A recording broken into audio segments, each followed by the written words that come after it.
দক্ষিণ গাজায় ফিলিস্তিনি মিলিশিয়া গঠন করে ইসরায়েল অস্ত্র ও সমর্থন দিচ্ছে। জাতিসংঘ ও আন্তর্জাতিক মানবাধিকার সংস্থাগুলো বলছে, গাজায় পরিকল্পিত বাস্তুচ্যুতি, জাতিগত নির্মূল অভিযান ও ত্রাণবাহী ট্রাকগুলোর সিংহভাগ লুট করছে ইসরায়েল সৃষ্ট পপুলার ফোর্সেস মিলিশিয়ারা। আফ্রিদি হুসেইনের ডেস্ক রিপোর্ট। গাজায় নতুন ষড়যন্ত্রে মেতে উঠেছে ইসরায়েল। এবার ফিলিস্তিনিদের মধ্যে মিলিশিয়া গঠন ও মদদে মেতেছেন নেতানিয়াহু। গেল জুনে এক ভিডিও বার্তায় মিলিশিয়াকে অস্ত্র ও সমর্থন দেওয়ার কথা স্বীকার করেন নেতানিয়াহু। বলেন, এই পদক্ষেপ ইসরায়েলি সেনাদের জীবন রক্ষায় কাজ করবে। এই মিলিশিয়া বাহিনীর নেতৃত্ব দিচ্ছেন ইয়াসির আবু শাবাব, যিনি মাদক সংশ্লিষ্ট অভিযোগে দীর্ঘদিন কারাগারে ছিলেন। ৩১ বছর বয়সী আবু শাবাব গাজার বেদুইন তারবিন গোত্রের সদস্য। ২০২৪ সালের অক্টোবর মাসে কারাগার থেকে পালিয়ে যান তিনি। এরপর আলোচনায় আসেন রাফা অভিযানের সময়।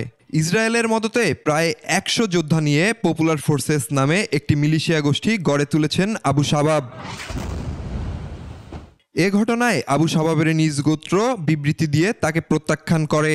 ইসরায়েলকে সহযোগিতার অভিযোগে ঘৃণিত আখ্যায়িত করে তাকে। জাতিসংঘ আবু শাবাবকে ত্রাণ লুটের প্রধান হোতা হিসাবে উল্লেখ করেছে। নিরাপত্তা গবেষণা প্রতিষ্ঠান ইউরোপিয়ান কাউন্সিল অন ফরেন রিলেশনসের ভিজিটিং ফেলো মোহাম্মদ শেহদা বলেন, শাবাব একজন অখ্যাত ব্যক্তি ছিলেন। বিদেশে প্রশিক্ষণ ও মিডিয়া কৌশল ব্যবহার করে সোশ্যাল মিডিয়ার মাধ্যমে আন্তর্জাতিক গণমাধ্যমের দৃষ্টি আকর্ষণ করেন তিনি। গাজায় মাত্র 4টি ত্রাণ কেন্দ্র চালু রয়েছে, যার 3টি দক্ষিণে।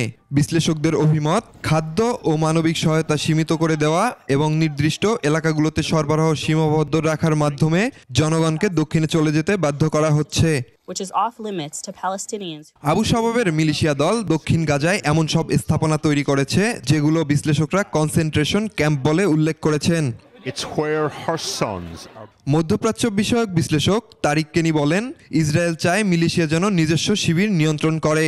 এতে পরিকল্পিতভাবে বাস্তুচ্যুত করা সহজ হয়। তিনি আরও জানান, এসব নিরাপত্তা শিবির মূলত ক্ষুধার্ত জনগণকে আকৃষ্ট করার মাধ্যমে গাজা থেকে সীমান্ত পার করে তৃতীয় দেশে পাঠানোর কৌশলের অংশ হতে পারে। Afridi Hossain, desk report, ২১ television.